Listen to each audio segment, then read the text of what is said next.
ছাপায় আসমানি গ্রন্থ, তারা ছাপায় আসমানি গ্রন্থ, বাঁচাবে কোরআনের মান, বিশ্ব থেকে হারাবে না, বিশ্ব থেকে হারাবে না পবিত্র কোরআন।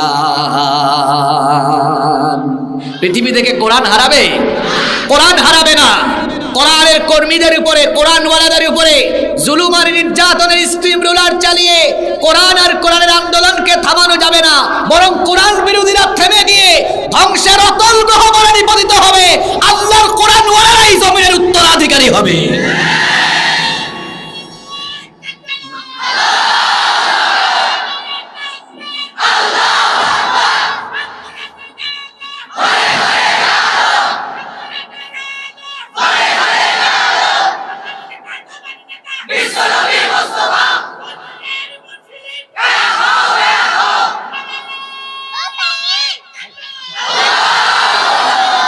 আল্লাহ কবুল করুন। আপনাদের কষ্ট হচ্ছে? কষ্ট তো হওয়ার কথা, আমার অনেক লম্বা সফর, তাই না? চলবে? কয়টা পয়েন্ট বলেছি? 4টা। নাম্বার 5 নাম্বার হচ্ছে, আমাদের সমাজে কিছু মানুষ দেখা যায় 3-4 পাতা ইংরেজি আর 6-7 পাতার বিজ্ঞান পড়ে তারপর বলে এটা মধ্যযুগীয় কিতাব। হ্যাঁ, আমরা বিজ্ঞান মনস্ক, এখন বিজ্ঞানের যুগে আমরা বসবাস করছি। সব কথাই শুধু কোরআন হাদিস টেনে নিয়ে আসেন। বিজ্ঞান যত উন্নত, সমৃদ্ধ আর বিকশিত হবে, বিজ্ঞানের শিক্ষক, বিজ্ঞানের ছাত্রছাত্রীরা আর পৃথিবীর বিজ্ঞানীরা ভিক্ষার ব্যাগ নিয়ে কোরআনের সামনে ভিক্ষুকের মতো, এতিমের মতো চিরকাল তারা দাঁড়িয়ে থাকতে বাধ্য হবে। কারণ এই কোরআন এমন এক বিস্ময়কর গ্রন্থ। There is no contradiction between the Holy Book Quran and science. কোরআনের সাথে বিজ্ঞানের কোনো দ্বন্দ্ব নাই, বরং বিজ্ঞান উন্নত হলেই, বিজ্ঞান উন্নত যত হচ্ছে মানুষের জন্য কোরআন বোঝা তত বেশি সহজ হচ্ছে। বিজ্ঞান এখন যা জেনেছে, কোরআনটা জানিয়েছে 1500 বছর আগে, তাহলে কোরআন আগে না বিজ্ঞান আগে? আরেকটু জোরে বলেন। ফিঙ্গারপ্রিন্ট, আঙ্গুলের ছাপ, এটা পৃথিবীর এক বিস্ময়কর ব্যাপার। ব্যক্তি শনাক্তকরণের জন্য এটা একটা সায়েন্টিফিক প্রক্রিয়া। পৃথিবীতে 800 কোটি মানুষ বসবাস করে, কিন্তু একজনের ফিঙ্গারপ্রিন্টের সাথে আরেকজনের ফিঙ্গারপ্রিন্টের কি কোনো মিল আছে? আমার হাতে 10 আঙ্গুল, এক আঙ্গুলের সাথে আরেক আঙ্গুলের ফিঙ্গারপ্রিন্টের কোনো মিল নেই। সিম রেজিস্ট্রেশন করতে যান, পাসপোর্ট অফিসে যান, দেশের বাহিরে যাবেন ইমিগ্রেশনে, সেখানেও ফিঙ্গারপ্রিন্ট। ভূমি অফিসে যাবেন, সাব রেজিস্ট্রি অফিসে যাবেন, আপনি জমি জমার দলিল করবেন, সেখানেও ফিঙ্গারপ্রিন্ট। সব জায়গায় কেন ফিঙ্গারপ্রিন্ট? কারণ আপনার সাথে আমারটার কোনো মিল। আমার সিগনেচার আপনি নকল করতে পারবেন, আপনার সিগনেচার চাইলে চেষ্টা করলে নকল করা যাবে, কিন্তু একজনের ফিঙ্গারপ্রিন্ট তো আরেকজন নকল করতে পারবে? 1800 সালের আগে পৃথিবীর মানুষ ফিঙ্গারপ্রিন্ট সম্পর্কে কিছুই জানতো না। সর্বপ্রথম এই ফিঙ্গারপ্রিন্টের তথ্য আবিষ্কার হয়েছে ব্রিটেনে, তারপরে গোটা দুনিয়াতে এই ফিঙ্গারপ্রিন্টের ব্যবহার ছড়িয়ে পড়ে এখন সারা বিশ্বে এই ফিঙ্গারপ্রিন্টের ব্যবহার আছে। এই ফিঙ্গারপ্রিন্টের আশ্চর্যজনক তথ্য যেটা বিজ্ঞান 200-250 বছর আগে জানতে পেরেছে, আপনি জানলে অবাক হয়ে যাবেন। এই কোরআনুল কারীমে বিস্ময়কর এই ফিঙ্গারপ্রিন্টের তথ্য আল্লাহ আরো 1500 বছর আগে দিয়েছেন। আল্লাহু আকবার। যারা এই কোরআনকে মোল্লাদের কিতাব মনে করে, হুজুরদের কিতাব মনে করে কোরআন শিখে না, পড়ে না, বোঝার চেষ্টা করে না, তারা কোরআনের এই বিজ্ঞানময় ধারণা, বিজ্ঞানময় তথ্যগুলো সম্পর্কে কিছুই জানে না। কোরআনুল কারীমের 75 নম্বর সূরা, সূরাতুল কিয়ামা এর 3 এবং 4 নম্বর আয়াত আপনি তেলাওয়াত করুন, সেখানে গেলেই পাবেন আল্লাহ তাআলা কত সুন্দর করে বলছেন, আয়াহসাবু আল্লান নাজমা'a 'idama বালা কাদিরিনা আলা আন নুসাউইয়া বানানা। পরকাল যারা অবিশ্বাস করে তারা বলে যখন আমরা মরে যাব, যখন আমাদের অস্থিপিঞ্জর, যখন আমাদের সব কিছু মাটির সাথে মিশে যাবে, কে আবার আমাদের হাড্ডি মাংস শরীরের সব কিছু জোড়া লাগায় আমাদেরকে জীবিত করবে? আল্লাহ তাআলা বলছেন যারা মনে করে মানুষ মারা যাওয়ার পরে তাদের অস্থিপিঞ্জর হাড্ডি গুড্ডি সব আবার জোড়া লাগিয়ে আমি তাদেরকে জীবিত করতে পারবো না, তাদেরকে আমি বলছি শোনো বান্দা, তোমার সব কিছুই তো জোড়া লাগাবোই লাগাবো, তার পাশাপাশি বালা কাদিরিনা আলা আন নুসাওয়িয়া বানানা, তোমাদের প্রত্যেকের হাতের এই আঙ্গুলের মাথা, আঙ্গুলের ছাপ পর্যন্ত আমি আবার পুনর্বিন্যস্ত করব। তো কোরআন আগে না বিজ্ঞান আগে? আমি অনার্স মাস্টার্স করেছি কোরআনিক সায়েন্স নিয়ে, কোরআন বিজ্ঞান নিয়ে পড়াশোনা করার সুযোগ হয়েছে, গবেষণার সুযোগ হয়েছে। এই কোরআনে ৬,০০০-এর উপরে আয়াত, তার মধ্যে ১,৫০০-এর উপরে আয়াত আছে বিজ্ঞানের ব্যাপারে। সুবহানাল্লাহ। Big bang theory, cosmology, astronomy, geology, human embryology, biology, physics, chemistry, marine science, বিজ্ঞানের এমন কোনো তথ্যাদি নেই যা এই কোরআনের ভেতরে সন্নিবেশিত নেই। ওয়ানাজ্জালনা আলাইকাল কিতাবা তিবিয়ানাল লিকুল্লি শাই, সব কিছু এই কোরআনের ভেতরে দিয়েছেন তিনি কে? এই কোরআন বিজ্ঞানময় গ্রন্থ। সুতরাং যুবক ভাইয়েরা, এই কোরআন পড়ুন, বুঝুন। এরপরে এই যৌবন বয়সে কারো সামনে পিছে গিয়ে চামচামি করার জন্য আল্লাহ আপনাকে এই যৌবন দেন নাই। আল্লাহ তাআলা আপনাকে যৌবন দিয়েছেন। এই যৌবনকালীন সময়ে আল্লাহর কোরআনের রঙে নিজে রঙিন হয়ে এই কোরআনের আন্দোলনে শামিল হওয়ার জন্য, কোরআনের মিছিলে যাওয়ার জন্য আপনাকে যৌবন দেওয়া হয়েছে। যেই সময়ে আপনি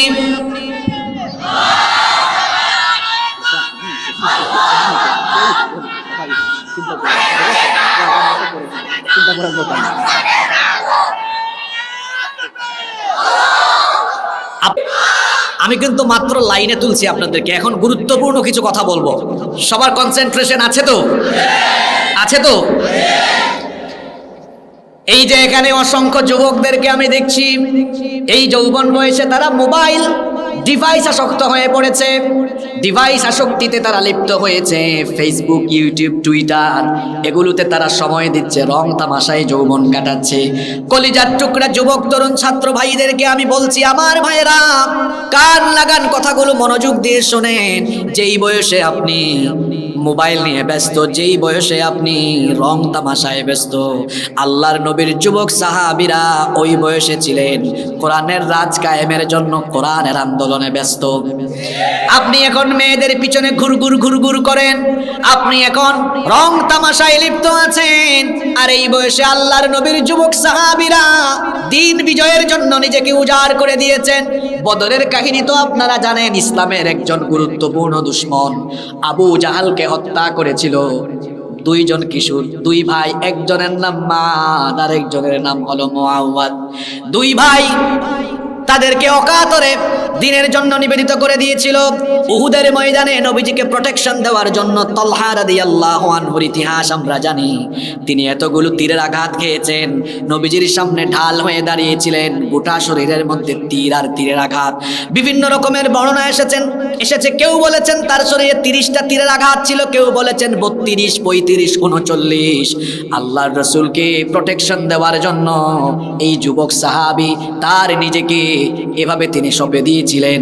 আল্লাহর নবীও তার ব্যাপারে বলেছিলেন, দুনিয়ায় যদি কেউ জীবন্ত শহীদ দেখতে চায় সে যেন আমার তালহার দিকে এক নজর তাকায়।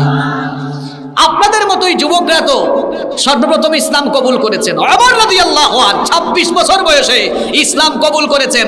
ওমর রাদিয়াল্লাহু আনহু ইসলাম কবুল করার আগে গোটা মক্কায় কাফিরের গোষ্ঠী মুসলমান যেখানেই পায় সেখানেই পিটায়। অবশ্য কোরআন বিরোধী লোক এই সমাজেও এখনো দেখা যায়। এরাও ওই কাফের কুফফারদের মতো কোরআনের আন্দোলনের লোকদেরকে দেখলেই তারাও ক্ষুধার্ত বাঘের মতো, হিংস্র হায়নার মতো ঝাঁপিয়ে পড়ে। ওমর রাদিয়াল্লাহু আনহু ইসলাম কবুল করেই নবীজির সামনে আসলেন, এসে বললেন, আলাসনা আলাল হক, আমরা কি হকের উপরে প্রতিষ্ঠিত নই? নবীজি বললেন, বালা ইয়া ওমর, অবশ্যই আমরা হকের উপরে আছি। তিনি তখন বললেন, যদি আমরা হকের উপরেই থাকি তাহলে আমরা লুকিয়ে লুকিয়ে কেন দাওয়াত দেব? ইয়া রাসূলুল্লাহ, পড়েন সাল্লাল্লাহু। ওমর ইসলাম কবুল করেছে, লুকিয়ে লুকিয়ে ওমর ইসলাম পালন করার মতো মানুষ ওমর না। তিনি প্রকাশ্যে বললেন, ওমর ইসলাম কবুল করেছে, সুতরাং মুসলমানদের বিরুদ্ধে কথা বলতে হলে সাবধানে বলবা। আর আমি ওমর ইসলাম কবুল করার কারণে কারো যদি আমার বিরুদ্ধে লড়ার এত খায়েশ জাগে, তো যে তার বউকে বিধবা বানাতে চাও আমার সামনে আসো, যে তার সন্তানকে এতিম বানাতে চাও আমার সামনে আসো। ওমর মানুষটা নরম না গরম? আবু বকর ছিলেন নরম স্বভাবের, আর ওমর ছিলেন একটু গরম স্বভাবের। তিনি কথা বলতেন পরে লাগায় দিতেন আগে। ওমর রাদিয়াল্লাহু আনহুর জীবনী পড়বেন, দেখবেন ওমর রাদিয়াল্লাহু আনহু বেশিরভাগ সময় আল্লাহ রাসূল আপনি পারমিশন দেন, তার মাথাটা উড়াই ফেলি, তারে কাইটা ফেলি, শেষ করে ফেলি, এইরকম গরম স্বভাবের ছিলেন। ইসলাম প্রতিষ্ঠার জন্য আবু বকরের মতো যেমন নরম মানুষ দরকার, ঠিক তেমনি ভাবে কাফের কুফফারদের সামনে ইসলাম প্রতিষ্ঠার আন্দোলনের জন্য ওমরের মতো গরম মেজাজও কিছু মানুষও দরকার। ইসলাম প্রচারে যেমন নরম নরম ভাষায় কথা বলতে হয়, দাওয়াতি ভাষা যেমন নরম হওয়া লাগে, তেমনি নমরুদ আর ফেরাউনের চরিত্রের সামনে মাঝে মাঝে একটু গরম হুঙ্কারও দেওয়া লাগে।